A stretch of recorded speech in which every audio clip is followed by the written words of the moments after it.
就話好多人旅拍嘅，一個都冇啊，阿哥。嚟到西安啊，見到我着住秦朝軍服就知道跟住我實冇死啦。等我話你知點樣參觀秦始皇兵馬俑。時隔2000年，我終於有機會翻嚟探班兄弟啦。第一件事當然係俾人打卡啦。超，淨係你哋識打咩？我夠識啦。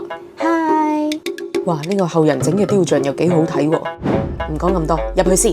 嚟到1號坑，哇！真係好震撼啊！呢度係1974年由當地農民打井嘅時候意外發現，總面積大約有14260平方米，係3個坑之中最大嘅一個，已經發掘出超過6000件嘅兵馬俑同埋戰車。諗翻起當年同班師兄弟喺度打拼，真係有啲感觸。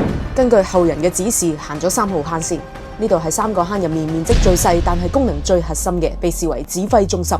最後嚟到2號坑啦，呢度面積大約6000平方米，係咁多個坑入邊內容最豐富、兵種最齊全嘅，編制亦都最複雜嘅軍陣。睇晒3個坑之後，記得入埋問乜陳列廳。兵馬俑出土嘅時候，原本係帶有鮮豔嘅彩繪，接觸空氣之後幾分鐘內就會氧化脫落，變成土黃色，所以保養嘅工作一啲都唔容易。所以話你哋班後人一定要嚟親身睇下我同班兄弟嘅傑作。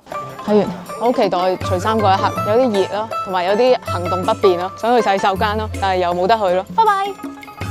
任務完成，同牡丹樓叔叔合照先。食玩假期嘅行程係咪好吸引呢？快啲嚟報名啦！